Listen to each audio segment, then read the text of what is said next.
बच्चों, मैं अमित साहू। आज हम स्टार्ट करने जा रहे हैं एक ऐसा टॉपिक जहां से एक क्वेश्चन आपके बोर्ड एग्जाम में पूछे जाते हैं। टॉपिक का नाम है different types of AC circuit. तो different types of AC circuit में आप देख सकते हैं कि कौन कौन से टाइप्स के एसी सर्किट होते हैं। तो पहला एक ऐसा सर्किट होता है जिसमें ओनली आर प्रेजेंट होता है। क्या होता है? आर मतलब रजिस्टर होता है। तो ये पहला सर्किट हो गया जिसमें केवल आर होगा, जिसके बारे में अपन स्टडी करेंगे। इसके बाद जो सेकेंड है वो होता है only L. L means inductor. तो ऐसा सर्किट बनाएंगे जिसमें केवल इंडक्टर प्रेजेंट होगा और उसके बारे में पूरी स्टडी करेंगे। फिर थर्ड जो कॉम्बिनेशन बनता है वो किसका है? ओनली सी का, जहाँ पे कैपेसिटर प्रेजेंट होता है उसके बारे में पूरी स्टडी करेंगे। तो ये तीन डिफरेंट टाइप के सर्किट हो गए, only R, only L, only C. उसके बाद जो फोर्थ होता है वो होता है आर एल सर्किट। कौन सा होता है? R L. फिफ्थ जो होता है वो होता है आर सी सर्किट होता है, ये कॉम्बिनेशन वाला सर्किट है। और सिक्स जो होता है वो क्या होता है? एल सी सर्किट होता है। तो यहाँ से बोर्ड एग्जाम में क्वेश्चन पूछे जाते हैं। इतना क्लियर हुआ? तो पहला जो हो गया वो केवल आर का था, फिर एल का, फिर सी का, फिर कॉम्बिनेशन में R L, R C and L C. और लास्ट जो बचता है वो तीनों के कॉम्बिनेशन का, जिसको बोल सकते हैं आर एल सी। तो इस तरीके से देखा जाए टोटल कितने कॉम्बिनेशन बन गए? 7 कॉम्बिनेशन। कितने कॉम्बिनेशन? 7 कॉम्बिनेशन। और यहाँ से एक क्वेश्चन आपके बोर्ड एग्जाम में बनते हैं। मान लीजिए 3 मार्क्स या 5 मार्क्स के क्वेश्चन यहाँ से पूछे जाते हैं। 3 मार्क्स या 5 मार्क्स। अगर छोटे छोटे क्वेश्चन आएंगे तो 1 मार्क्स 2 मार्क्स में ऐसा मिला के 3 मार्क्स 5 मार्क्स का क्वेश्चन पूछा जाता है। तो आप दिमाग में बैठा लीजिए कि ये जो 7 टाइप के एसी सर्किट है, डिफरेंट टाइप के जो एसी सर्किट, जिसके बारे में अपने को स्टडी करना है और यहाँ से एग्जाम में आपके क्वेश्चन पूछे जाते हैं। चलिए फर्स्ट टॉपिक स्टार्ट करते हैं। N AC circuit containing only resistance. मतलब ये कौन सा सर्किट है जिसमें केवल क्या प्रेजेंट होगा? आर प्रेजेंट होगा।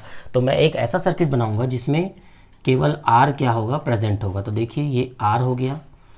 इसको मैं क्या करता हूँ? एसी सप्लाई से कनेक्ट करता हूँ। एसी का सिंबल कुछ इस तरीके का होता है। इसको मैंने क्या किया? एसी सप्लाई से क्या कर दिया? कनेक्ट कर दिया। तो जब एसी सप्लाई से कनेक्ट करूंगा तो एसी सप्लाई में वोल्टेज होता है V is equal to V not sine omega T, और करंट क्या होता है? I is equal to I not sine omega T होता है, ये आपको पता है। तो यहाँ पे वोल्टेज लेके चलता हूँ, V is equal to V not sine omega T. अब इसके अकॉर्डिंग यहाँ से करंट क्या होगी? फ्लो होने लगेगी। आर के क्रॉस जो वोल्टेज होगा वो कितना होगा? VR होगा, जिसको अपन इक्वल टू V भी मान सकते हैं, क्योंकि पैरेलल कॉम्बिनेशन में वोल्टेज की वैल्यू क्या होती है? सेम होती है। तो वी आर की वैल्यू क्या होगी? वी के इक्वल होगी। इतना क्लियर हुआ? तो instantaneous value of the voltage is given by V is equal to V not sine omega T. तो यहाँ पे वी की जो वैल्यू होगी वो क्या हो जाएगी? V is equal to V not sine omega T हो जाएगी। इतना क्लियर हुआ? उसके बाद क्या निकालते हैं? करेंट का एक्सप्रेशन निकालते हैं। तो करेंट का एक्सप्रेशन निकालने के लिए क्या करना पड़ेगा? ओम्स लॉ लगाना पड़ेगा। तो फ्रॉम ओम्स लॉ, तो ओम्स लॉ क्या बोलता है? I is equal to V upon R, और V क्या है यहाँ पे? V R upon R. इतना क्लियर हुआ? क्योंकि वोल्टेज अक्रॉस R ही क्या होगा? V होगा। इतना क्लियर हुआ? तब यहाँ पे देखिए I is equal to V की वैल्यू क्या है? V not sine omega T, V not sine omega T upon क्या हो जाएगी? R हो जाएगी। Where V not upon R क्या होगा? Voltage upon resistance. तो वी नॉट यहाँ पे क्या होता है? मैक्सिमम वैल्यू ऑफ वोल्टेज होता है। तो वी नॉट अपॉन आर क्या होगा? आई नॉट हो जाएगा। और आई क्या होगा? मैक्सिमम और peak value of voltage. Maximum और पीक वैल्यू ऑफ वोल्टेज होगी। इतना क्लियर हुआ? तो यहाँ से क्या निकाल लिए? आई नॉट की वैल्यू। तो यहाँ पे करंट का एक्सप्रेशन क्या आ गया? I is equal to I not sine omega T. तो ये हमारे पास क्या आ गया? करंट का एक्सप्रेशन आ गया विथ रिस्पेक्ट टू वोल्टेज। तो वोल्टेज का expression V is equal to V not sine omega T लेके चले थे अपन, और यहाँ पे करंट का एक्सप्रेशन क्या आ गया? I is equal to I not sine omega T आ गया। तो इससे ये पता चलता है कि वोल्टेज और करंट में कोई लीडिंग और लैगिंग नहीं होती। No phase difference between voltage and current. तो यहाँ पे सबसे पहले देखते हैं फेज एंगल। तो फेज एंगल यहाँ पे क्या हो जाएगा बताइए? तो फेज एंगल जो होगा वो कितने डिग्री का होगा? यहाँ पे phi is equal to 0 degree का। No leading and lagging. देख लीजिए ओमेगा टी यहाँ भी क्या है? ओमेगा टी है। तो यहाँ पे किसी भी प्रकार का लीडिंग और लैगिंग नहीं होता। तो ये फेज एंगल की क्या हो गई? वैल्यू हो गई। ठीक है, अब चलिए फेजर डायग्राम बनाते हैं इसका फेजर डायग्राम कैसे बनेगा ध्यान से देखिए।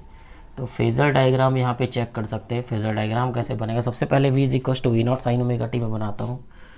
तो ये हो गया वाई एक्सिस, ये हो गया टाइम एक्सिस, टाइम टी, और ये हो गया वोल्टेज और करेंट का एक्सिस हो गया। सबसे पहले v is equal to V not sine omega T बनाता हूँ। तो ये हो गया v is equal to V not sine omega T, ये हमारा हो गया वोल्टेज का एक्सप्रेशन। अब I कितना देखिए, I is equal to I not sine omega T, तो यहाँ पे ले सकता हूँ मैं I is equal to I naught, उसकी maximum value sine omega T. तो v is equal to V not sine omega T, I is equal to I not sine, but same line पे है तो नो लीडिंग लैगिंग, यहाँ पे phi क्या हो जाएगा 0 डिग्री हो जाएगा। इतना क्लियर हुआ। चलिए अब निकालते हैं पावर एब्जॉर्ब्ड। तो पावर एब्जॉर्ब्ड की वैल्यू क्या होगी, तो power absorb will be, we know that P average या P पावर एब्जॉर्ब क्या होता है, VRMS IRMS into cos phi होता है पावर का फार्मूला। अब देखिए where phi is equal to what 0 degree, cos 0 क्या होता है 1 होता है, तो यहाँ पे P एवरेज की वैल्यू आ जाएगी VRMS इंटू IRMS, तो यहाँ पे हो जाएगा ये पावर एब्जॉर्ब हो जाएगा। इतना क्लियर हुआ। तो इस तरीके से अपन पावर एब्जॉर्ब की वैल्यू भी निकाल सकते हैं। तो ये पॉइंट्स है कुछ कुछ जो आपके एग्जाम में पूछे जाते हैं। सबसे पहले मैंने क्या किया, वोल्टेज का expression v is equal to V not sine omega T लिया, उसकी हेल्प से क्या निकाल लिया, करंट का एक्सप्रेशन निकाल लिया। उसके बाद मैंने करंट के एक्सप्रेशन से करंट की मैक्सिमम वैल्यू निकाल ली। तो यहाँ पर पूछ सकता है कि and deduce the following points in only resistance circuits, maximum value of current, expression of current, phasor, draw the phasor diagram and calculate the power absorb. तो इस तरीके से पॉइंट वाइज यहाँ से क्वेश्चन बन सकता है। तो क्लियर हुआ। तो यहाँ से करंट निकाल लिया, करंट के बाद हमने फेस एंगल चेक कर लिया, फेस एंगल के लिए वोल्टेज और करंट के एक्सप्रेशन को चेक करना पड़ेगा।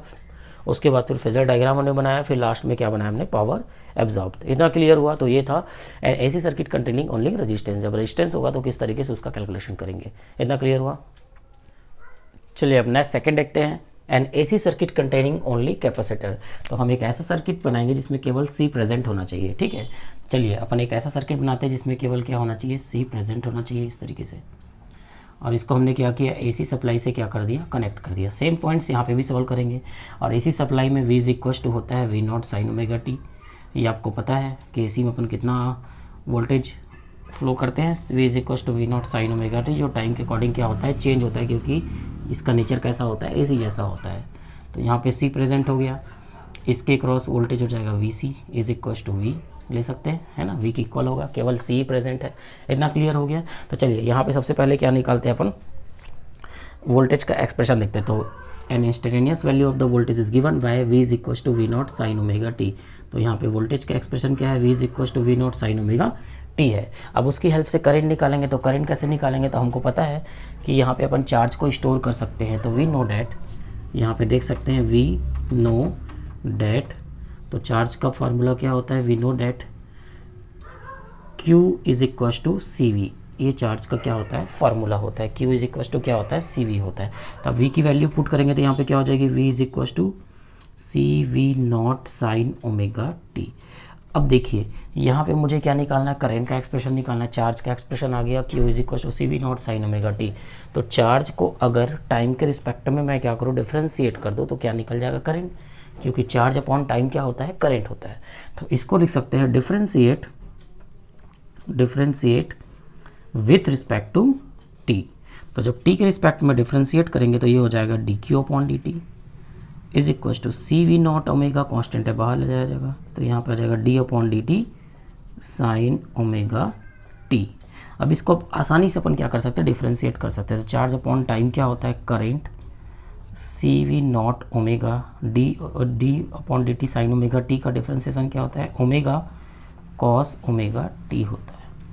इतना क्लियर हो गया। अब इसको जब सॉल्व करेंगे तो आई इज इक्वल टू आ जाएगी C V not omega, cos को अगर साइन के टर्म में लिखेंगे तो sine 90 plus theta, 90 plus theta मतलब omega T upon pi by T, omega T plus pi by 2 लिख सकते हैं। 90 प्लस थीटा क्या होता है, कॉस थीटा होता है। तो अपन कॉस को किसके कन्वर्ट कर लिए, साइन के फॉर्म में कन्वर्ट कर लिए, क्योंकि कंपैरिजन करना है तो दोनों साइन में होना चाहिए। ठीक है, इतना क्लियर हुआ।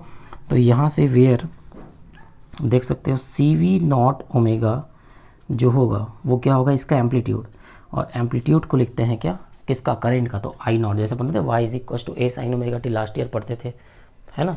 तो वहाँ पे देख लीजिए जो भी साइन का मल्टीप्लायर होगा यहाँ पे ये पूरा क्या होगा, उसका एम्पलीट्यूड होगा। तो एम्पलीट्यूड किसका होगा, जिसका इक्वेशन होगा। तो किसका इक्वेशन है, करंट का। तो ये करंट का एम्पलीट्यूड है, तो जिसको बोल सकते हैं मैक्सिमम और peak value of the current, maximum और पिक वैल्यू ऑफ करंट।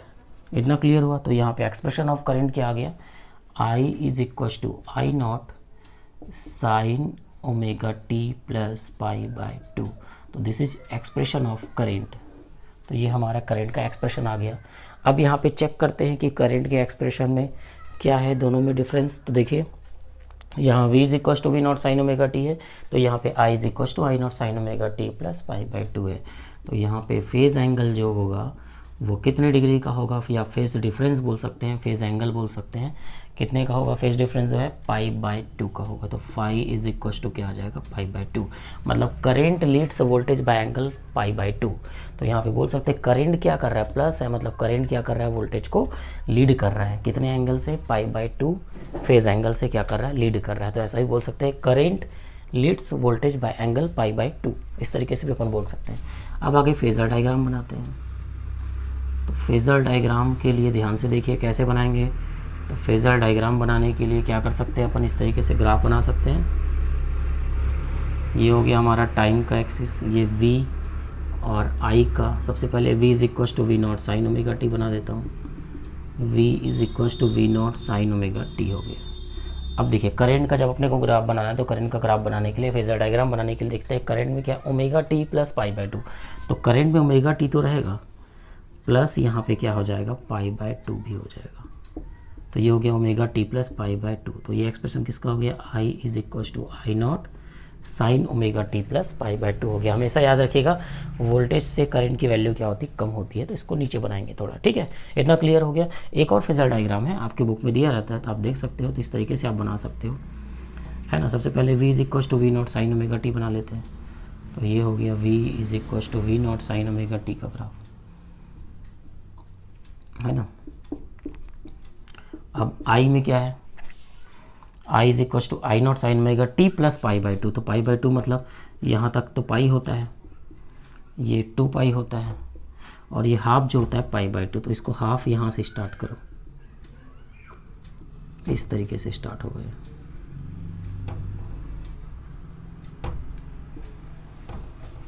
ये ऐसा इस तरीके से। तो ये चीज़ें क्या है यहाँ पे लुप्त हो जाएगी। पाई बाई 2 से स्टार्ट होगा, हाफ। इतना क्लियर हुआ। तो ये आप नहीं दिखाओगे तो भी चलेगा ये। तो इस तरीके से आप करंट का भी एक्सप्रेशन बना सकते हो। तो ये v का हो गया, ये हो गया I का। अगर सपोज़ यहाँ पे क्या है, अगर माइनस पाई बाई 2 होता तो आप नीचे से स्टार्ट करते। इसको याद रखिएगा, प्लस पाई बाई 2 इतना आप छोड़ के स्टार्ट करोगे, तो ये आपको नहीं बनाना है तो भी चलेगा। इतना क्लियर हुआ। तो इस तरीके से अपन किसका एक्सप्रेशन निकाल सकते हैं, करंट का एक्सप्रेशन निकाल के उसका फेज़र डायग्राम आप बना सकते हैं, ठीक है। अब लास्ट में क्या निकालेंगे, पावर एब्जॉर्ब्ड बनाएंगे। तो पावर एब्जॉर्ब्ड कैसे निकालते हैं, तो पावर एब्जॉर्ब्ड के लिए ध्यान से देखिए, हमारे पास फार्मूला होता है P is equal to V R M S I R M S into cos phi. क्या निकालने के लिए, पावर एब्जॉर्ब निकालने के लिए। अब पावर एब्जॉर्ब के लिए where phi is equal to क्या है, 90 डिग्री, और cos 90 that is pi by 2। Cos 90 क्या होता है, 0। तो पावर एब्जॉर्ब विल बी 0। तो यहाँ पे पावर एब्जॉर्ब की वैल्यू क्या आ जाएगी, 0 आ जाएगी। किसके केस में, ओनली सी के केस में। इतना क्लियर हो गया। तो इस तरीके से अपन पूरा एसी सर्किट में अगर कैपेसिटर प्रेजेंट हो तो उसके पूरे पॉइंट्स अपन कैलकुलेट कर सकते हैं। तो यहाँ पे स्पेशली ध्यान दीजिएगा। और एक चीज़ मैं आपको और बताना चाहूँगा, जब इसको मैं सॉल्व करूँगा, ध्यान से देखिए इसको, यहाँ से जब मैं सॉल्व करूँगा तो C V not omega is equal to I naught. तो इसको मैं लिख सकता हूँ V not upon I naught, transfer कर देते हैं, है ना, V not upon I naught. और यहाँ से ओमेगा सी ट्रांसफ़र हो जाएगा, तो 1 अपॉन क्या हो जाएगा, ओमेगा सी। और V not upon I naught क्या होता है, रजिस्टेंस। लेकिन यहाँ पे याद रखिएगा, अगर यहाँ पे रजिस्टर है तो आर होगा, अगर कैपेसिटर और इंडक्टर है, दोनों में से कोई भी एक प्रेजेंट है, कैपेसिटर और इंडक्टर में से, तो यहाँ पे दिमाग बैठा लीजिए, कैपेसिटर और इंडक्टर अगर दोनों में से कोई एक प्रेजेंट है तो उस कंडीशन में यहाँ पे क्या होता है, रेजिस्टेंस ना होकर रिएक्टेंस होता है, X L and X C, X C and X L, जिसको बोलते हैं कैपेसिटिव रिएक्टेंस, और ये होता है इंडक्टिव रिएक्टेंस। मतलब केवल आर प्रेजेंट होगा तब रेजिस्टेंस होगा, एल या सी दोनों में से कोई एक प्रेजेंट होगा तो रिएक्टेंस होगा, एक्सी या एक्सएल। सी होगा तो एक्सी, एल होगा तो एक्सएल। और जब आर एल सी उसमें कोई भी दो प्रेजेंट हो या फिर तीनों प्रेजेंट हो तो यहाँ पे होता है इम्पिडेंस। क्या होता है? इम्पिडेंस। दिमाग में बैठा लीजिए, अगर केवल आर प्रेजेंट हो तो उस कंडीशन में रेजिस्टेंस होता है, एल या सी दोनों में से कोई भी एक प्रेजेंट हो तो रिएक्टेंस होता है, ठीक है। और उसके बाद अगर आर एल सी या कॉम्बिनेशन प्रेजेंट हो, दो या तीनों का कॉम्बिनेशन, तो उस कंडीशन में वहाँ पे रेजिस्टेंस ना बोल के, रिएक्टेंस ना बोल के क्या बोल सकते हैं? इम्पिडेंस बोल सकते हैं। इसको ध्यान दीजिएगा, वेरी इंपॉर्टेंट पॉइंट है। तो देखिए यहाँ पे सी प्रेजेंट है तो क्या होगा? रिएक्टेंस होगा। तो यहाँ पे आर न लिख के लिखेंगे एक्स, और सी है इसलिए यहाँ पे लगा देंगे X C. X C is equal to 1 क्या आ जाएगा? ओमेगा सी आ जाएगा, जिसको बोलते हैं कैपेसिटिव रिएक्टेंस। क्या बोलते हैं? Capacitive reactance. इतना क्लियर हो गया? तो ये क्या कहलाएगा? कैपेसिटिव रिएक्टेंस कहलाएगा। समझ में आ गया? तो ये था आपका मेन पॉइंट। ये फार्मूला बहुत काम का है, न्यूमेरिकल में बहुत काम आता है। यहाँ पे ओमेगा की वैल्यू 2πf पुट कर सकते हैं, तो X C is equal to 1/ओमेगा C is equal to 1/2πfc बोल सकते हैं। तो ये कैपेसिटिव रिएक्टेंस का वैल्यू आ गया। समझ में आ गया? तो इस तरीके से अपने को ये पॉइंट नया ऐड हुआ, इसको याद रखिएगा। वहाँ पे क्या होगा? अगर एल का केस लेंगे तो वहाँ पे एक्स सी के प्लेस में क्या आ जाएगा? एक्सएल आ जाएगा। तो इसको ध्यान रखिएगा। तो इस तरीके से अपन पूरी वैल्यू कैलकुलेशन कर सकते हैं। किस तरीके से निकाला मैंने आपको बता दिया है। इतना क्लियर हुआ? अब हमारा नेक्स्ट टॉपिक है N AC circuit containing only inductor. तो एक ऐसा सर्किट बनाएंगे जिसमें केवल इंडक्टर क्या होना चाहिए? प्रेजेंट होना चाहिए। तो इस तरीके से अपन एक ऐसा सर्किट बनाए हैं जिसमें क्या है? इंडक्टर प्रेजेंट है। इतना क्लियर हुआ? अब यहाँ पे सप्लाई कौन सा दे दी अपन? AC supply. और एसी सप्लाई के लिए V is equal to V naught sine omega T, ये हमारा फार्मूला होता है, ठीक। करंट आई फ्लो हो रही है, ये L है, L के cross voltage VL is equal to क्या हो जाएगी? V। इतना क्लियर हुआ? तो ये हो गया कौन सा सर्किट? जहाँ पे ओनली इंडक्टर प्रेजेंट होता है, ठीक है। And instantaneous value of the voltage is given by V is equal to V naught sine omega T. ये आपको पता है, V इज इक्वल टू क्या होता है? V naught sine omega T. इतना क्लियर हुआ? अब इसके बाद आगे देखिए, अपने को क्या निकालना है? करंट निकालना। तो करंट निकालने के सबसे पहले ध्यान दीजिए, करंट निकालने के लिए अपने को पता है potential difference across the inductor is बड़े of Faraday law, E is equal to L D I upon D T. तो यहाँ पे V is equal to L हो जाएगा, V is equal to L D I upon क्या हो जाएगी? D T हो जाएगी। इतना क्लियर हुआ? हम जानते हैं V इज इक्वल टू क्या, E इज इक्वल टू क्या होता है? कहाँ से आया? तो E is equal to minus L D I upon D T, ये फार्मूला होता है। तो मैग्नीट्यूड लेके चलेंगे तो V is equal to L D I upon क्या हो जाएगी? डी टी हो जाएगी। ये हमारे पास फार्मूला है, ठीक है। अब आगे देखिए, यहाँ पे D I is equal to क्या हो जाएगा? डी टी को ट्रांसफर कर दो तो V upon L D T, V upon L क्या हो जाएगी? D T. और where V is equal to क्या है? V naught sine omega T. तो यहाँ पे पुट कर देंगे V naught sine omega T into D T. ये हमारे पास क्या आ गया? एक फार्मूला आ गया। तो ये स्मॉल टाइम के लिए क्या है? स्मॉल करंट है, किसका? एसी का। अब इसको क्या करेंगे अपन? डिफरेंशिएट करेंगे, इंटीग्रेट करेंगे। आई निकालने के, तो आई निकालने के लिए क्या करना पड़ेगा? इंटीग्रेट करना पड़ेगा। तो स्मॉल अमाउंट ऑफ करंट निकल गया, पूरा करंट निकालना तो क्या करना पड़ेगा? इसको इंटीग्रेट करना पड़ेगा। समझ में आ गया? तो इससे पहले वाले में डिफरेंशिएशन किया, तो इसमें क्या करेंगे? इंटीग्रेशन करेंगे। तो यहाँ पर लिख सकते हैं इंटीग्रेटिंग बोथ साइड्स। तो जब इंटीग्रेट करेंगे तो क्या हो जाएगा? इंटीग्रेशन ऑफ डी आई क्या हो जाएगा? आई। या चलिए लगा देते हैं integration of D I V not upon L integration of sine omega T into D T, ये हो जाएगा। अब देखिए, integration of D I I हो गया, V not upon L sine omega T का इंटीग्रेशन क्या होता है? Minus cos omega T upon क्या होता है? ओमेगा होता है। ये आप पढ़ चुके हो, ठीक। तो हमारे पास यहाँ पे फार्मूला आ गया, I is equal to minus V not upon omega L, फिर आगे आ गया कॉस ओमेगा टी। तो फिर से वही काम करना है, कॉस ओमेगा टी को चेंज करना है 90 प्लस थीटा, या तो 90 माइनस थीटा लिख सकते हैं। तो यहाँ पे हम चेंज करके लिखेंगे 90 माइनस थीटा, तो π/2 माइनस ओमेगा टी हो जाएगा। ये क्यों लिखे? क्योंकि सामने ऑलरेडी माइनस, अगर मैं प्लस पे लूँगा तो दोनों माइनस में आ जाएगा। माइनस का मल्टीप्लाई करने के बाद ठीक है। तो उस कंडीशन में दोनों माइनस में आएगा तो भाई एंगल तो पॉजिटिव होता है ना, तो स्टार्ट तो पॉजिटिव साइड से ही होगा, उसके बाद भले ही लीड कर रहा है लैग कर रहा है वापस चले जाएगा वो, ठीक है। तो यहाँ पे इसलिए क्या करेंगे 90 माइनस थीटा लेके चलेंगे। अब माइनस का मल्टीप्लाई करते हैं तो आई इज इक्वल टू आ जाएगा V not upon omega L sine, minus का मल्टीप्लाई करेंगे तो ओमेगा टी क्या हो जाएगा प्लस में हो जाएगा और पाई बाई 2 किस में आ जाएगा माइनस में आ जाएगा। इतना क्लियर हुआ। अब फिर से देखिए where V not upon omega L is equal to क्या होगा what I naught amplitude peak और maximum value of current, value of current, current की पीक या मैक्सिमम वैल्यू जिसको बोलते हैं एम्पलीट्यूड, ठीक। अब इसी को थोड़ा एडजस्ट करते हैं, V not upon I naught कर देते हैं, इसको आई नॉट को ट्रांसफ़र कर दिए, ओमेगा एल इधर आ जाएगा और V not upon I naught क्या होता है आर होता है रेजिस्टेंस, लेकिन यहाँ पे क्या है एल प्रेजेंट है तो इसलिए हो जाएगा X L, X L is equal to omega L, मैंने पहले आपको बता दिया जस्ट, ठीक है। तो एल या सी कोई भी एक प्रेजेंट होगा तो रिएक्टेंस लिखते हैं, एल है तो एक्सएल, सी है तो एक्ससी, इसको बोलते हैं इंडक्टिव रिएक्टेंस, इसको क्या बोला जाता है इंडक्टिव रिएक्टेंस बोला जाता है। इतना क्लियर हो गया। तो इंडक्टिव रिएक्टेंस में एक्सएल की वैल्यू क्या आ गई ओमेगा एल आ गई। तो एक्सप्रेशन ऑफ करंट क्या हो जाएगा ध्यान से देखिए, I is equal to I not sine omega T plus pi by 2, यहाँ पे क्या आ जाएगी करंट की वैल्यू आ जाएगी। समझ में आ गया। तो ये वोल्टेज था हमारा और इसके रिस्पेक्ट में क्या आ गया करंट। अब यहाँ से निकाल सकते हैं क्या फेज़ एंगल निकाल सकते हैं। तो फेज़ एंगल क्या हो जाएगा भाई बताइए। तो यहाँ पे जो फेज़ एंगल होगा वो कितना हो जाएगा, phase angle phi is equal to pi by 2, या बोल सकते हो current leads voltage by angle pi by 2। इससे पहले क्या होता current lags voltage by angle pi by 2 था, यहाँ पे क्या है वो current leads voltage by angle pi by 2, क्योंकि प्लस पाई बाई 2 ज़्यादा है तो करेंट क्या कर रहा है यहाँ पे लीड कर रहा है, ठीक। चलिए अब फेजर डायग्राम बना लेते हैं इसका। फेजर डायग्राम, तो फेज़र डायग्राम में थोड़ा ध्यान से देखेंगे कैसे बनाएंगे फेज़र डायग्राम।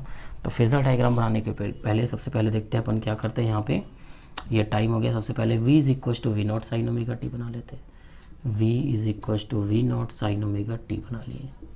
अब इसमें देखिए क्या करना है अपने को, omega T minus pi by 2 करना है। तो ओमेगा टी में माइनस पाई बाई 2 करेंगे तो इधर आ जाएगा वापस, प्लस में ऊपर जा रहा था ये पॉजिटिव था, इधर वापस आओगे तो क्या हो जाएगा ये नेगेटिव में हो जाएगा। तो ओमेगा टी ऑलरेडी इसमें 90 बनाना, 90 कैसे बनाएंगे इसके परपेंडिकुलर ड्रॉ कर लो। तो ये हो गया क्या 90 पाई बाई 2, ठीक है। तो ये हमारे पास ग्राफ है, इसमें हो गया I is equal to I not sine omega T minus pi by 2। देखिए पाई बाई 2 ये पूरा है, ये ओमेगा टी माइनस कर दो तो ये पाई बाई 2 माइनस ओमेगा टी हो गया, ये वाला एंगल आपका, ठीक है। लेकिन बोलोगे सर आप तो omega T minus pi by 2 लिखे, तो बेटा ये नीचे की तरफ है, नीचे की तरफ मैडम नेगेटिव में है तो सामने ऑलरेडी क्या होगा नेगेटिव होगा, सामने नेगेटिव होगा, इसका मतलब ये omega T minus pi by 2 हो जाएगा, इसको याद रखेंगे। तो ये इसका फेजर डायग्राम हो गया, ठीक है। आप चाहो तो एक और डायग्राम बना सकते हो वो वाला जो अपन बताए थे, है ना। सबसे पहले वी बना लो, v is equal to V not sine omega T. अब इसमें देखिए क्या है माइनस पाई बाई 2 है, मतलब ये नीचे से स्टार्ट होगा इस तरीके से, तो इसको ऐसा बना सकते हैं। तो ये v का हो गया और ये हो गया किसका i का डायग्राम हो गया, समझ में आ गया। तो ये आई नॉट की वैल्यू, यहाँ पे जो वैल्यू होगी वो किसकी होगी वी नॉट की वैल्यू होगी, v और i, और ये हो गया t। इस तरीके से आप चाहो तो इसको आगे भी बना सकते हो, समझ में आ गया। तो ये डायग्राम आपको जो अच्छा लग रहा है आप बना सकते हो। इतना क्लियर हुआ। तो ये था आपका NAC circuit containing only inductor. जब इंडक्टर प्रेजेंट होगा तो कुछ इस तरीके से इसको क्या किया जाता है सॉल्व किया जाता है, समझ में आ गया। तो इंडक्टर के लिए पहले वोल्टेज निकाल लो, वोल्टेज में डी मिल जाएगा करेंट, है ना भाई। तो डी से अपन क्या करेंगे इंटीग्रेट करके क्या निकाल सकते हैं आई निकाल सकते हैं। उसके बाद आपको पता है क्या करना है। और इसमें एक चीज़ और बच गया, कौन सा पावर एब्जॉर्ब। तो पावर एब्जॉर्ब कैसे निकालते हैं मैंने आपको पहले ही बता दिया है। पावर एब्जॉर्ब निकालने के लिए हमारे पास फार्मूला है P is equal to V R M S I R M S cos phi. Phi की वैल्यू कितनी है 90 डिग्री पाई बाई 2, तो यहाँ पे कॉस 0 हो जाएगा। कॉस 90 की वैल्यू क्या होती है 0, तो पावर एब्जॉर्ब विल भी क्या हो जाएगा 0 हो जाएगा। तो इस तरीके से पावर एब्जॉर्ब भी निकाल सकते हैं। याद कर लीजिए प्योर इंडक्टर और प्योर कैपेसिटर का एक ऐसा केस होता है जिसमें पावर एब्जॉर्ब की वैल्यू क्या होती है 0। ये 2018 में पूछा गया है, समझ में आ गया। तो प्योर इंडक्टर और प्योर कैपेसिटर के केस में 90 डिग्री का फेज डिफरेंस है, जिसके कारण से फाई कॉस 90 हो जाता है और इसकी वैल्यू क्या हो जाएगी 0। कॉस फाई को बोला जाता है पावर फैक्टर। क्या बोला जाता है? Power factor. तो पावर फैक्टर की वैल्यू क्या हो जाएगी 0। तो power absorb will B also 0। इतना क्लियर हो गया। तो ये था N AC circuit containing only कौन सा केस? इंडक्टर का केस। इतना क्लियर। चलिए अब हमारा नेक्स्ट टॉपिक है N AC circuit containing register and capacitor. तो एक ऐसा सर्किट बनाएंगे जिसमें आर और सी दोनों प्रेजेंट होने चाहिए। ठीक है, कॉम्बिनेशन वाला हो गया। तो सबसे पहले मैं एक ऐसा सर्किट बनाऊँ जिसमें आर प्रेजेंट होना चाहिए। ये आर हो गया और इसके साथ साथ क्या होना चाहिए? साथ में सी भी होना चाहिए। तो ये हमारा आर हो गया, ये हमारा क्या हो गया? सी हो गया। इसको हमको क्या करना है? एसी सप्लाई से कनेक्ट करना है। तो इस तरीके से एसी सप्लाई से मैंने क्या कर दिया? इसको कनेक्ट कर दिया। तो कभी भी ऐसे टॉपिक को सॉल्व करने सबसे पहले इसका क्या बनाया जाता है? फेजर डायग्राम बनाया जाता है। क्या बनाया जाता है? Phasor diagram. देखिए V इज इक्वल टू क्या है? V naught sine omega T. अपन सप्लाई देंगे इसमें, ठीक है, और इसमें करंट कितनी फ्लो होगी? आई करंट क्या होगी? फ्लो होगी। आर के क्रॉस वोल्टेज VR एंड सी के क्रॉस जो वोल्टेज होगा वो क्या हो जाएगा? VC हो जाएगा। इतना क्लियर हुआ। अब आपको पता है VR और I में कोई लीडिंग और लैगिंग नहीं होता। तो देख लीजिए यहाँ पे I है, उसी में क्या होगा? VR होगा। कोई लीडिंग और लैगिंग नहीं होता, हम पढ़ चुके हैं। I और V के साथ कोई लीडिंग लैगिंग नहीं होता R के केस में। ठीक है, ठीक। लेकिन I के साथ जो VC होता है वो क्या करता है? लैग करता है। मतलब I क्या करता है? लीड करता है। अपन पढ़ चुके हैं। ठीक है, तो I के साथ I जो है VC को क्या करता है? लीड करता है। वोल्टेज अक्रॉस C को अपन पढ़ चुके हैं, है ना। और L के साथ क्या करता है? लैग करता है। पढ़े ना। मतलब L के साथ क्या करता है? L में क्या करता है? I क्या करता है? लैग करता है। इसमें लीड करता है। π/2 प्लस में आया था। इसका मतलब करंट को तो अगर ऐसा रखेंगे तो वोल्टेज को कम करना पड़ेगा 90 डिग्री क्या करना पड़ेगा? उसको फेस को लैग करना पड़ेगा। समझ में आ गया? इतना क्लियर हो गया। तो आप देख सकते हो पिछला टॉपिक जो मैंने सी का पढ़ाया था उसमें करंट लीडिंग में था π/2। तो अगर करंट को मैं इस डायरेक्शन में लेके चल रहा हूँ तो वोल्टेज को लैग करना पड़ेगा, क्योंकि करंट तो ऑलरेडी लीड पे है। तो करंट क्या है? ऑलरेडी लीड पे है, तो वोल्टेज को क्या करना पड़ेगा? लैग करना पड़ेगा सी के केस में। लेकिन अगर यही बात वोल्टेज के एल के केस में हो तो एल के केस में करंट लैग करता है। तो करंट को मैंने ऑलरेडी बना दिया, तो वोल्टेज को क्या कर दो? लीड करा दो π/2। मतलब एक ही है। इतना क्लियर हो गया। तो यहाँ पे देखिए I और VR क्या है? सेम एक्सिस पे है, क्योंकि 0 डिग्री का है। अब I तो मैंने इसमें बना लिया है, तो VC क्या होगा? लैग करेगा, क्योंकि I क्या कर रहा है? लीड कर रहा है। ठीक है, तो ये C का केस हो गया। आपको मैंने पहले ही बता दिया है R, L और C का केस, आप वहाँ से जाके देख सकते हैं। ठीक है, तो सबसे पहले इसका क्या बनाएंगे? फेजर डायग्राम बनाएंगे। क्या बनाएंगे? Phasor diagram. अब फेज़र डायग्राम में देखिए, फेज़र डायग्राम में क्या हो जाएगा? ध्यान से देखिए। तो फेज़र डायग्राम में यहाँ पे आप देख सकते हैं कि किस तरीके से अपने को क्या करना है, यहाँ पे चेक करना है कि कौन लीड कर रहा है, कौन क्या कर रहा है? लैग कर रहा है। तो फेज़र डायग्राम में आप देखेंगे ध्यान से यहाँ पे, तो अपने को समझ में आ जाएगा। तो ये हमारा I है, I के साथ VR क्या है? सेम एंगल पे है। और यहाँ I के साथ जो है VC क्या है? लैगिंग पे है 90 डिग्री। मतलब I क्या कर रहा है? लीड कर रहा है। तो देखेंगे आप, तो यहाँ पे देख सकते हैं आप, तो VR और VC ये दोनों क्या होंगे? इसका वोल्टेज हो R के क्रॉस वोल्टेज VR, C के क्रॉस VC। अब इनका यहाँ पे क्या निकलेगा? रिजल्टेंट वोल्टेज निकलेगा। क्या निकलेगा? Resultant voltage. क्या निकलेगा? यहाँ पे रिजल्टेंट वोल्टेज निकलेगा। तो सबसे पहले अपन क्या निकालेंगे? रिजल्टेंट वोल्टेज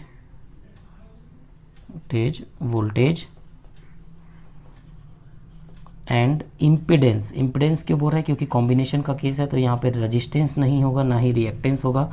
क्या होगा? यहाँ पे इम्पिडेंस होगा। तो रिजल्टेंट वोल्टेज एंड इम्पिडेंस का एक्सप्रेशन निकालेंगे। तो फ्रॉम फिगर रिजल्टेंट वोल्टेज क्या हो जाएगा? V is equal to VR² plus VC² under root में VR² प्लस VC²। पढ़े हैं पर रिजल्टेंट कैसे निकालते हैं आपको पता होगा ना, है ना भाई, है ना। R² is equal to A² plus B² plus 2AB cos theta. 90 degree है, दोनों के बीच का एंगल VR और VC का, तो हट जाएगा। तो VR² प्लस क्या बचेगा? VC² बचेगा। इतना क्लियर। अब देखिए वेयर VR हो जाएगा IR, VC R के केस में R होगा, VC I और C या L होता है तो क्या होता है? XC होता है, XL होता है। तो यहाँ पे VR IR VC IXC हो जाएगा। इतना क्लियर। तो यहाँ पे वैल्यू जब पुट करेंगे तो V इज इक्वल टू आ जाएगा IR की वैल्यू पुट करेंगे तो I² R², VC की वैल्यू पुट करेंगे तो I² X²। यहाँ से I² कॉमन निकलेगा, कॉमन निकलने के बाद अंदर रूट से बाहर I आ जाएगा, तो ये बच जाएगा R² प्लस XC स्क्वायर। तो ये एक्सप्रेशन आ गया कि इसका रिजल्टेंट वोल्टेज का। इतना क्लियर हुआ। तो यहाँ पर रिजल्टेंट वोल्टेज का क्या आ गया, एक्सप्रेशन आ गया। अब इसी से क्या निकालेंगे, इम्पीडेंस। तो इम्पीडेंस निकालने के लिए आई को ट्रांसफर कर दीजिए, V upon I is equal to under root R square plus X square. V upon I is equal to under root R square plus X square. और V R V upon I, तो ये combination का है, तो we upon आई ना are होगा ना x होगा, क्या हो जाएगा, जेड, जिसको बोलते हैं इम्पीडेंस। बताया था कॉम्बिनेशन हो या तीनों का कॉम्बिनेशन हो तो उस कंडीशन में यहाँ पे क्या होता है, इम्पीडेंस। तो this is expression of impedance. तो ये रिजल्टेंट वोल्टेज आ गया और ये आपका क्या आ गया, इम्पीडेंस आ गया। Z is equal to under root R square plus X square. X की वैल्यू 1/ωc आप चाहें तो पुट कर सकते हैं। ठीक है, इतना क्लियर हुआ। ठीक, अब बात करते हैं फेज एंगल का। फेज एंगल का, तो यहाँ पे फेज एंगल कितने का होगा, तो डायग्राम में देखिए फेज एंगल, तो ये वोल्टेज, ओवरऑल वोल्टेज V आ गया, ये करंट, तो फेज एंगल कितने का होगा, तो यहाँ पे एंगल लेते हैं फाई। क्या लेते हैं, फाई। तो फेज एंगल कितने का हो जाएगा, यहाँ पे फाई का हो जाएगा। इस फाई की वैल्यू निकालते हैं। तो फाई की वैल्यू निकालने के लिए फेजर डायग्राम में क्या करते हैं, tan फाई निकालते हैं। याद रखिए यहाँ पे क्या निकालेंगे, tan फाई। तो tan फाई क्या हो जाएगा, ध्यान से देखिए, ये वाला VC, तो इसका सामने वाला भी क्या हो जाएगा, VC। तो tan phi VC upon VR। tan phi क्या हो जाएगा, VC अपॉन VR। ध्यान से देखिए, tan फाई क्या होगा, VC अपॉन VR। ठीक, अब आगे देखिए, VC क्या होता है, IXC होता है, मैंने बता दिया यहाँ पे नीचे। और VR क्या होता है, IR। तो I कैंसिल। तो फाई की वैल्यू आ गई क्या, tan inverse XC upon R। ये हो गई आपकी फेस डिफरेंस की वैल्यू। तो कितने का फेस डिफरेंस होगा, V और I में tan inverse XC upon R का फेस डिफरेंस होगा। किसके केस में, रजिस्टर एंड कैपेसिटर के केस में। तो ये फेस डिफरेंस हो गया दोनों का। ठीक है, VR को नहीं लेना, VC को नहीं लेना, दोनों का रिजल्टेंट को लेना। V के साथ I क्या है, लैग कर रहा है, तो मतलब I क्या करेगा, लीड करेगा। समझ में आ गया, इतना क्लियर हुआ। तो अब यहाँ पे क्या निकालेंगे, expression of current. Expression of क्या निकालेंगे, करेंट।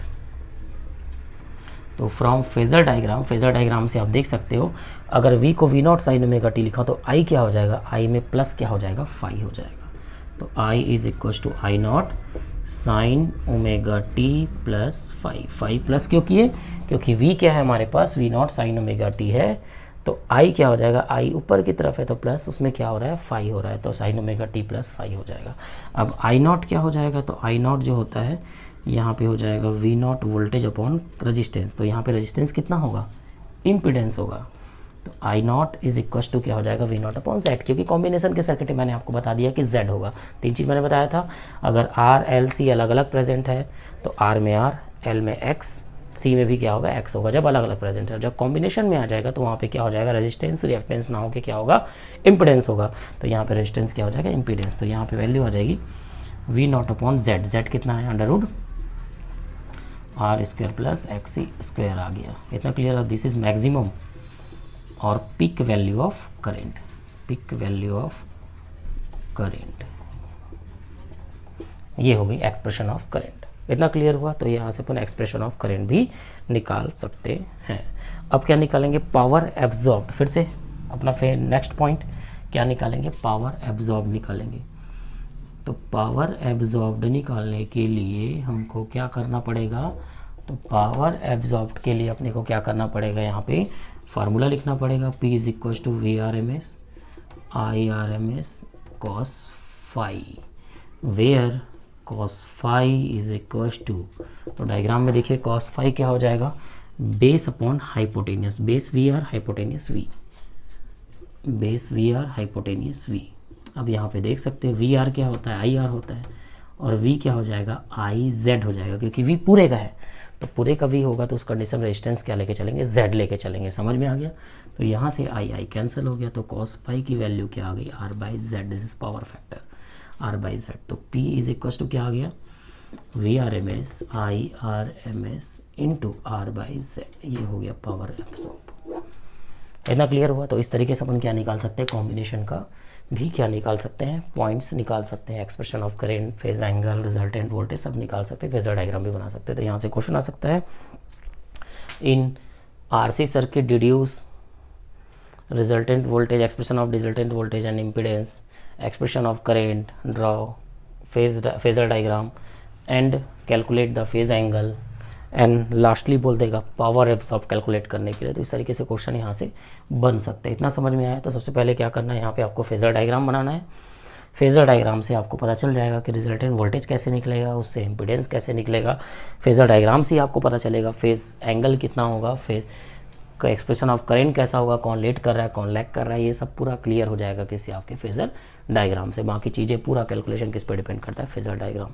तो आप दिमाग में बैठा लीजिए, मेरे को फेजर डायग्राम अच्छे से समझना है। फेजर डायग्राम अगर आपको समझ में आ गया तो आप आसानी से पूरा डेरिवेशन कर सकते हो। इतना क्लियर हुआ? चलिए अब नेक्स्ट देखते हैं। नेक्स्ट क्या बोलना चाह रहा है, N AC circuit containing register and inductor. तो हम एक ऐसा सर्किट बनाएंगे जिसमें RL प्रेजेंट हो, RL मतलब रजिस्टर, और उसके साथ साथ क्या प्रेजेंट हो, इंडक्टर प्रेजेंट हो। तो ये R हो गया, ये L हो गया, ठीक है। और इसमें सप्लाई क्या देंगे अपन, AC सप्लाई देंगे। V = V0 sin omega t। V = V0 sin omega t का अपन क्या दे रहे हैं, सप्लाई दे रहे हैं। यहाँ से I करंट फ्लो होगी, R के क्रॉस वोल्टेज VR, ठीक है। L के क्रॉस वोल्टेज क्या होती है, VL होती है। अब देखते हैं लीडिंग और लैगिंग का। R के केस में V और I में कोई लीडिंग और लैगिंग नहीं होता, ठीक। अब L के केस की बात करते थे। L के केस में वोल्टेज जो है लीड करता है करंट को, बता दिया था। C के केस में वोल्टेज लैग करता है करंट को, और L के केस में वोल्टेज क्या करता है, लीड करता है करंट को। अभी जस्ट मैंने पहले पढ़ाया, ठीक। तो मैंने बताया सबसे पहले इसका अपने को क्या बनाना पड़ेगा, फेज़र डायग्राम बनाना पड़ेगा। तो फेज़र डायग्राम कैसे बनेगा, तो फेज़र डायग्राम मैंने शॉर्ट में यहाँ पे बना दिया, उसको मिला दीजिए। I के साथ VR में कोई लीडिंग लैगिंग नहीं होता। I के साथ VL क्या करता है, लीड करता है, ठीक। अब VR और VL का रिजल्टेंट वोल्टेज हो जाएगा क्या, V। क्या हो जाएगा, रिजल्टेंट वोल्टेज यहाँ पे V हो जाएगा। इतना क्लियर हुआ? तो ठीक है, सबसे पहले क्या निकालेंगे, resultant voltage and impedance. Resultant voltage and impedance upon calculate करेंगे। रिजल्टेंट वोल्टेज एंड इम्पीडेंस निकालने के सबसे पहले रिजल्टेंट वोल्टेज का फार्मूला, तो ये क्या 90 डिग्री, तो V = √VR² + VL², ठीक। वेयर आपको पता है VR रेजिस्टेंस है तो IR, VL वोल्टेज है तो क्या हो जाएगा, IXL। L के क्रॉस, सिर्फ L को ले रहा हूँ तो इसलिए IXL हो जाएगा। इतना क्लियर है, ठीक। अब इन दोनों की वैल्यू पुट करता हूँ मैं, तो V = क्या हो जाएगा, IR पुट करूँगा तो I²R², IXL पुट करूँगा तो I²XL²। दोनों में से I² का ना निकलेगा, I² से कॉमन निकलने के बाद यहाँ पे क्या निकल जाएगा, I। तो यहाँ बचेगा R² + XL²। तो ये हो गया क्या, रिजल्टेंट वोल्टेज निकल गया, ठीक। अब इसी से इम्पीडेंस निकालेंगे, तो इम्पीडेंस निकालने के लिए I को ट्रांसफ़र करना पड़ेगा। तो जब I को मैं ट्रांसफ़र करूँगा तो V/I हो जाएगा, √R² + XL² हो जाएगा। इतना क्लियर हुआ? और V/I अगर कॉम्बिनेशन का सर्किट है तो रेजिस्टेंस नहीं होगा, ना ही क्या होगा, रिएक्टेंस होगा। ये क्या हो जाएगा, इम्पीडेंस हो जाएगा, Z। तो ये हो जाएगा R² + XL²। तो ये निकल गया आपका इम्पीडेंस। तो यहाँ पर हमने रिजल्टेंट वोल्टेज निकाल लिया, फिर क्या निकाल लिया आपने, इम्पीडेंस निकाल लिया। तो इस तरीके से अपन निकाल सकते हैं। अब क्या करेंगे, फेज़ एंगल निकालेंगे। क्या करेंगे, फेज़ एंगल। फेज़ एंगल निकालने के लिए थोड़ा आपको ध्यान देना पड़ेगा, किस पे, फेज़र डायग्राम पे। फेज़ एंगल फाई कैलकुलेट करेंगे। तो फेज़ एंगल निकालने के लिए मैंने बताया था क्या करना चाहिए, tan फाई निकालना चाहिए। तो tan फाई देखिए यहाँ पे, ये फाई, V और I के बीच जो लीडिंग लैगिंग होगा वो फाई के अकॉर्डिंग होगा, ठीक। तो यहाँ पे V क्या कर रहा है, लीड कर रहा है करंट को, मतलब करंट क्या करेगा, लैग करेगा। V को अगर V0 sin ओमेगा t लिखूँगा तो करंट क्या हो जाएगा, फाई कम हो जाएगा, ठीक। अब देखिए ये VL है तो इसका सामने वाला भी क्या हो जाएगा, VL हो जाएगा। tan क्या होता है, tan फाई क्या होता है, VL/VR, perpendicular upon base. VL IXL नीचे लिखा दिया, VR IR हो जाएगा, I कैंसिल हो गया, तो फाई की वैल्यू आ गई tan इनवर्स XL/R। XL मतलब ओमेगा L, चाहे तो आप लिख सकते हैं। इतना क्लियर हुआ? तो यहाँ से फेज़ एंगल हो गया। फेज़ एंगल के बाद अपन क्या निकाल सकते हैं, एक्सप्रेशन ऑफ करेंट। तो एक्सप्रेशन ऑफ करेंट क्या हो जाएगा, ध्यान से देखिए। तो अगर V की value V0 sin omega t है तो I की वैल्यू नीचे है तो I0 sin ओमेगा t, और कितना कम है, फाई कम है, ये हो जाएगा। समझ में आ गया। v is equal to V not sine omega T है, तो आई फाई कम हो जाएगा, sine omega T minus phi हो जाएगा। ठीक, where I naught is equal to V naught, combination है तो रेजिस्टेंस ना ही होगा ना ही रिएक्टेंस होगा, क्या हो जाएगा, z हो जाएगा। I naught is equal to V not upon Z, और z की वैल्यू क्या आई, under root R square plus X L square. This is peak और maximum value of current.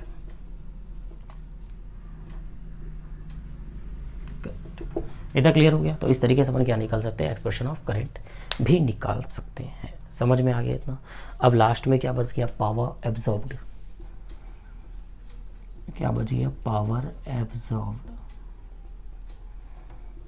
Power absorb फिर से, P average is equal to V R M S I R M S cos phi, और where cos phi is equal to base upon hypotenuse, base V R hypotenuse V, तो यहाँ हो जाएगा V R upon V, V R I R, V I Z combination, I I cancel, तो cos phi की value क्या हो जाएगी, R upon Z. तो therefore P is equal to V R M S I R M S cos phi that is R by Z. तो यहाँ पे निकल जाएगा पावर एब्सॉर्ब्ड। समझ में आ गया।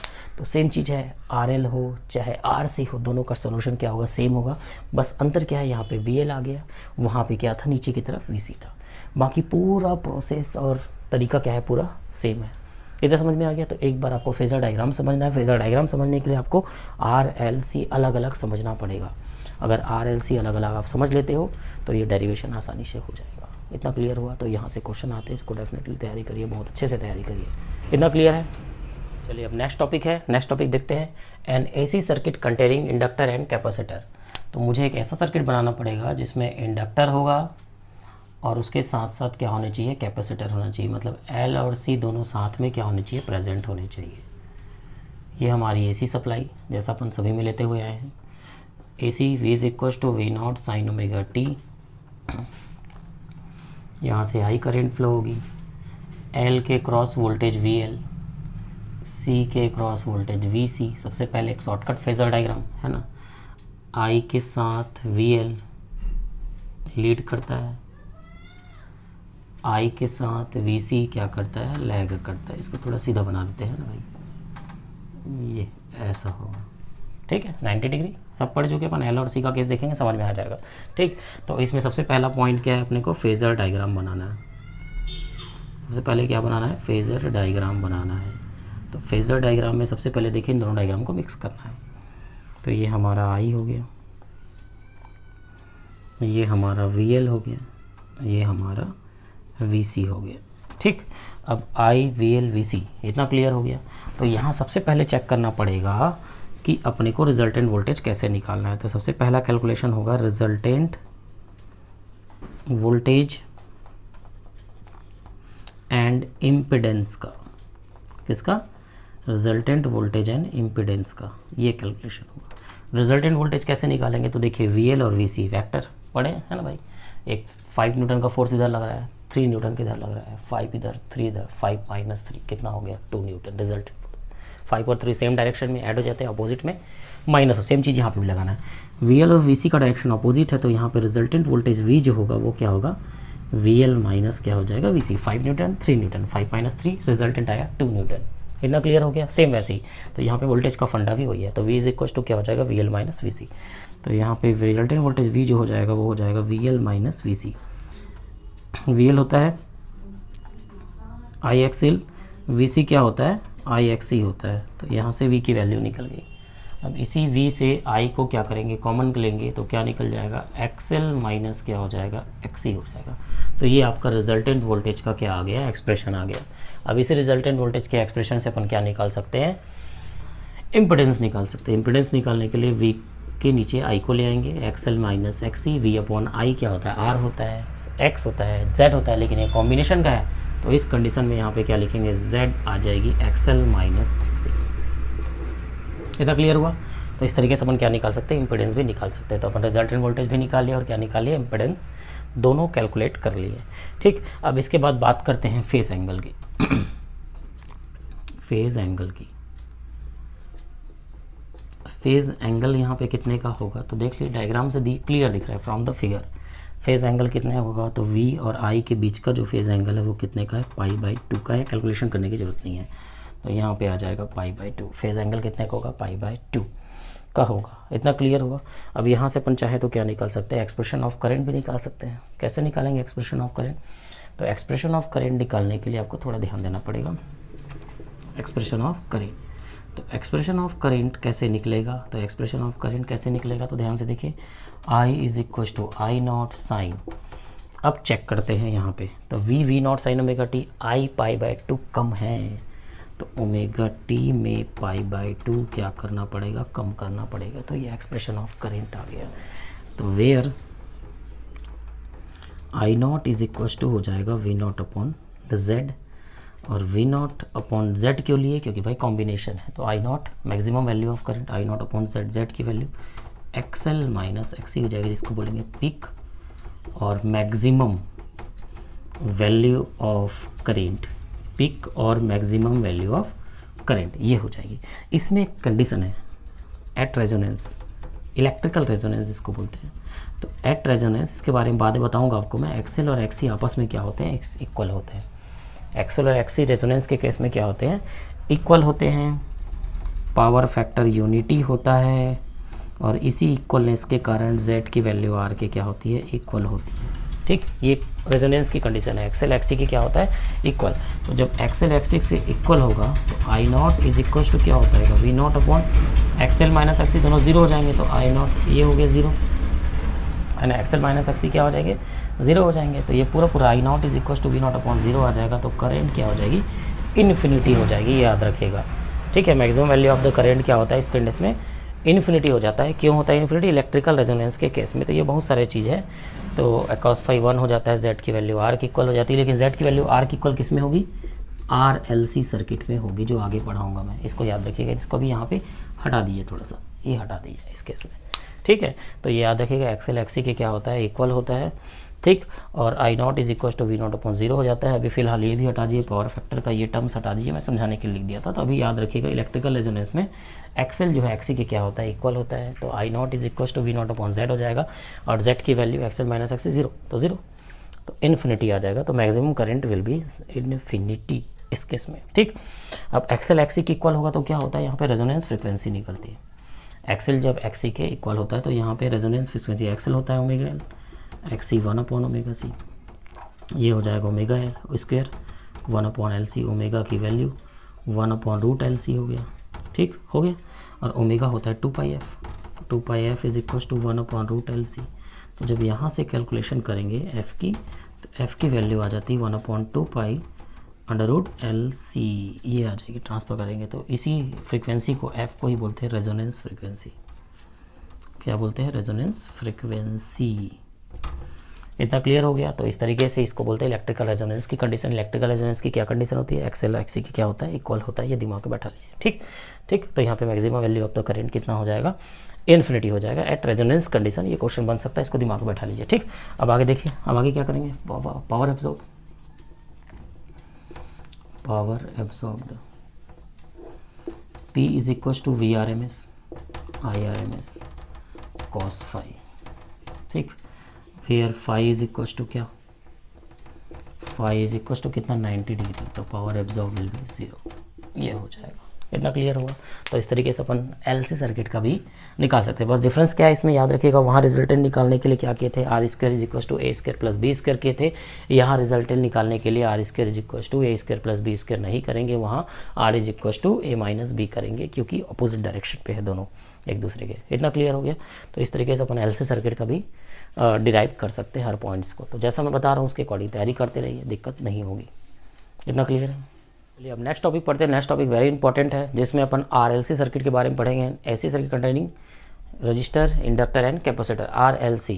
तो ये आपके बोर्ड एग्जाम में 100% पूछा जाता है। मान के चलिए अगर पीछे का क्वेश्चन नहीं आया तो RLC का डेफिनेटली यहाँ से क्वेश्चन पूछा जाएगा। तो RLC आपको बहुत अच्छे से पढ़ना है, बहुत अच्छे से समझना है। सबकी ये समरी है, मतलब ये समझ लीजिए आप जितना भी चीज़ पढ़े हो जितने भी टॉपिक अभी 6 टॉपिक्स अपन पढ़े हैं, 6 टॉपिक्स में से बोल सकते हो कि आरएलसी जो है एकदम सबका क्या है, कॉम्बिनेशन है। मतलब आरएलसी अगर समझ में आ गया तो बाकी टॉपिक तो ऐसे ही बन जाएगी, या बाकी टॉपिक आपको अच्छे समझ में आ गया तो आरएलसी ऐसे ही बन जाएगा आपसे। तो मतलब ये मान के चलिए कि आरएलसी आपको अच्छे से दिमाग में बैठाना है, दिमाग में बैठा के पढ़ना है। और सबसे ईजी, अगर आपको पिछला टॉपिक समझ में आ गया तो आरएलसी से ईजी टॉपिक नहीं है, ठीक। तो हमको आरएलसी सर्किट में क्या करना है, एक ऐसा सर्किट बनाना है जिसमें आर, एल और सी तीनों प्रेजेंट होना चाहिए। तो ये आर, ये एल और ये सी हो गया। अब इसको सबसे पहले क्या करना, अपने को एसी सप्लाई से क्या करनी है, कनेक्ट करनी है। तो इसको मैंने एसी सप्लाई से क्या कर दिया, कनेक्ट कर दिया। आर के cross voltage V R, L के cross voltage V L, C के क्रॉस वोल्टेज क्या हो गया, वी सी हो गया। और यहाँ पे सप्लाई है V is equal to V not sine omega T की। यहाँ से आई करेंट क्या होगी, फ्लो होगी।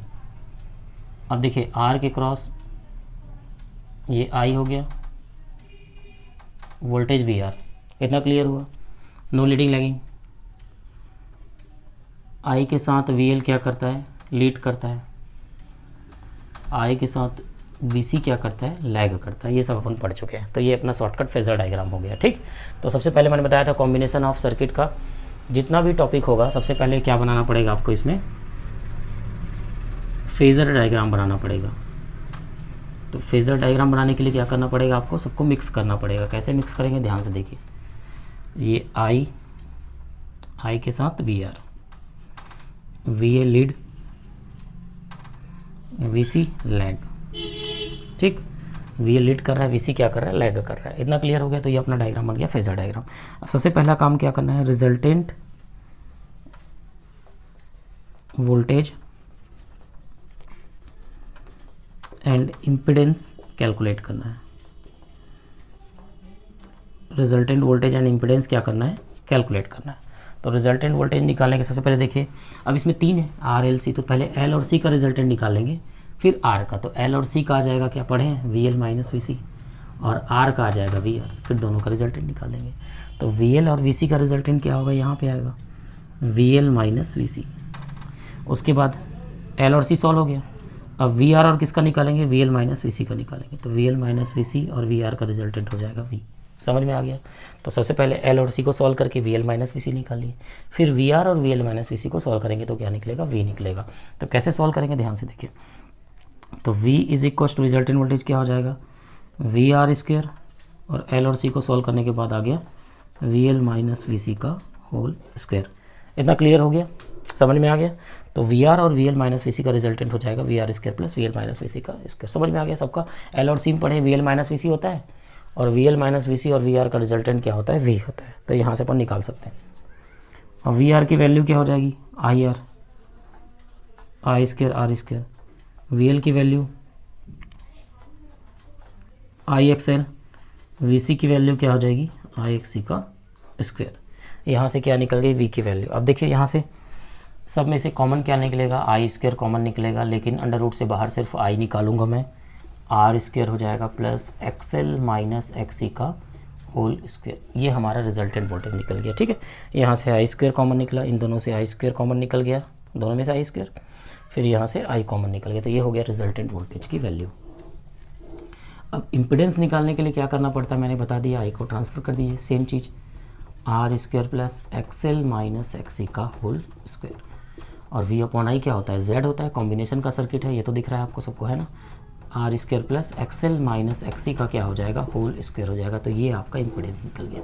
तो आपको दिमाग कहाँ पे लगाना है सिर्फ वी एल माइनस वी सी के केस में। तो 3 है, 3 का रिजल्टेंट कैसे निकालेंगे, तो पहले एल और सी का रिजल्टेंट निकाल लो, वी एल माइनस वी सी, फिर we L minus V C का वी आर के साथ। तो 90 डिग्री वाला, तो इसके लिए रिजल्टेंट का फार्मूला होता है R square is equal to A square plus B square. वहाँ से जेड निकालेंगे तो ये अपना क्या निकल गया, इम्पिडेंस निकल गया। इतना क्लियर हुआ।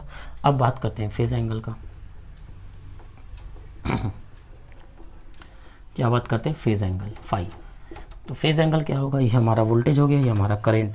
फेज एंगल कितने का हो जाएगा, फाई का। और फाई निकालने के लिए क्या निकालना पड़ता है, मैंने बता दिया है, 10 फाई निकालना पड़ता है। तो ये अगर V L minus V C है तो इसका सामने वाला भी क्या हो जाएगा, V L minus V C. और 10 फाई क्या होता है, परपेंडिकुलर अपॉन बेस। तो V L minus V C upon क्या हो जाएगा, R. V L minus V C upon V R. और आपको पता है यहाँ पे formula V L I X L, V C I X C, I common, we R I R, I cancel हो गया, तो फाई की वैल्यू क्या आ गई, tan inverse X L minus X C upon क्या आ गया, आर आ गया। तो इस तरीके से क्या निकाल सकते हैं, फेज एंगल की वैल्यू। इतना क्लियर हो गया। फेज एंगल निकालने के बाद अपने को क्या निकालना है, एक्सप्रेशन ऑफ करंट निकालना है। तो एक्सप्रेशन ऑफ करंट निकालने के लिए क्या देखना पड़ेगा, फेजर डायग्राम देखना पड़ेगा। फेजर डायग्राम के केस में क्या देखते हैं अपन, एक्सप्रेशन ऑफ करंट के लिए देखिए, करंट का एक्सप्रेशन क्या, V is equal to V not sine omega T है, तो आई फाई कम हो जाएगा, तो I is equal to lag करेगा I not sine omega T में माइनस कर देंगे फाई को। तो ये निकल गया एक्सप्रेशन ऑफ करंट। अब ध्यान से देखिए, where I naught is equal to क्या होगा, V not upon Z, combination का है, तो I naught is equal to V not upon Z. Z क्या आया देख लीजिए, यहाँ पे आप निकाल सकते हैं under root R square plus X L minus X C का होल स्क्वायर, ये हो गया। दिस इज मैक्सिमम और पीक वैल्यू ऑफ करंट। इतना क्लियर हो गया, ठीक। अब यहाँ पे देखिए, at resonance X L is equal to क्या होता है, एक्सी होता है, तो एक्सएल जब एक्सी की इक्वल हो जाएगा तो क्या होगा, ध्यान से देखिए, I naught is equal to V not upon क्या होगा, ए जीरो हो गया, R square under root cancel हो गया, तो वी नॉट अपॉन आर। तो इसका मतलब रेजोनेंस के केस में जेड की वैल्यू किसकी इक्वल हो गई, आर की इक्वल हो गई। देख सकते हो जेड की वैल्यू किसकी इक्वल हो गई, आर की। क्यों, क्योंकि देखिए एक्सएल एक्सी जीरो हो गया, तो अंडर रूट स्क्वायर बचेगा, तो यहाँ पे अंडर रूट और स्क्वायर कैंसिल होकर आर बच जाएगा, जेड इज इक्वल टू क्या आ जाएगा, आर आ जाएगा। तो रेजोनेंस के केस में जेड और आर आपस में क्या होते हैं, इक्वल होते हैं। किस कंडीशन में, आर एल सी की कंडीशन में, ठीक है। तो ये हो जाएगा I naught is equal to V not upon R, और इसी को लिख सकते हैं वी नॉट अपॉन जेड। तो ये रेजोनेंस की कंडीशन में जेड जो है आर के क्या होता है, इक्वल होता है। वेरी इंपॉर्टेंट पॉइंट है, आप इसको दिमाग में बैठा लीजिए, एट रेजोनेंस कंडीशन। इतना क्लियर हो गया। तो ये था आपका एक्सप्रेशन ऑफ करंट। अब निकालेंगे लास्टली क्या निकालेंगे, पावर एब्जॉर्ब्ड निकालेंगे, पावर एब्जॉर्ब्ड। तो पावर एब्जॉर्ब्ड के लिए फार्मूला होता है P is equal to V R M S I R M S cos phi. इतना क्लियर हो गया। पावर एब्जॉर्ब का फार्मूला होता है P is equal to V R M S I R M S cos phi. तो यहाँ पे where cos phi is equal to क्या हो जाएगा, base upon hypotenuse, we R upon V, same चीज़, वी आर अपॉन क्या हो जाएगी, वी हो जाएगी, V R I R, V हो जाएगा आई जेड, यहाँ से आई आई कैंसिल, तो कॉस फाई की वैल्यू आर बाई जेड। तो power absorb will be V R M S I R M S R by Z. ये हमारे पास क्या निकल जाएगा, पावर एब्जॉर्ब निकल जाएगा। इतना समझ में आ गया। तो ये था आरएलसी सबका समरी बोल सकते हो आरएलसी को। तो अगर आपको आरएलसी बहुत अच्छे समझ में आ गया तो आप आसानी से पूरे टॉपिक्स को समझ सकते हो, ठीक है। तो इसमें सिर्फ अपने को ध्यान देना है, आरएलसी जब भी निकालना है तो 3 का रिजल्टेंट एक साथ नहीं निकाल सकते, तो कोई भी 2 ले लीजिए। कोई भी 2 मतलब एल और सी लेना है। एल और सी का पहले रिजल्टेंट निकाल लीजिए और उस एल और सी का रिजल्टेंट जो है उसको वी आर के साथ निकालेंगे, उनका कॉमन रिजल्टेंट, मतलब मेन जो रिजल्टेंट होगा वो we L minus V C और वी आर के कॉम्बिनेशन से निकलेगा। इतना क्लियर हो गया। फिर वहाँ से जेड निकाल लीजिए। टेन फाई निकालने का फंडा सेम है, परपेंडिकुलर अपॉन बेस से निकाल सकते हैं। एक्सप्रेशन ऑफ करंट चेक करना है, कौन लीड कर रहा है कौन लैग कर रहा है ना, बिहाइंड द लैग जैसा भी है उसके अकॉर्डिंग क्या कर सकते हैं अपन, करंट का एक्सप्रेशन निकाल सकते हैं। और रेजोनेंस कंडीशन में एक्सएल और एक्सी क्या होते हैं, आपस में इक्वल होते हैं, तो वहाँ से वैल्यू अपन कैलकुलेट कर सकते हैं, ठीक। फिर पावर एब्जॉर्ब निकालने का फंडा कॉमन है, जो पहले भी कर चुके, जल्दी से इसको नोट कर लीजिए, वेरी इंपॉर्टेंट है ना। ये टॉपिक मान के चलिए बोर्ड एग्जाम में पूछे जाते हैं, इसको आपको बहुत अच्छे से तैयारी करके रखना है। तो इतना क्लियर हुआ। तो ये बहुत अच्छा टॉपिक है, आपको ये पढ़ना ही था, ये मान के चलिए। इतना क्लियर है सबको।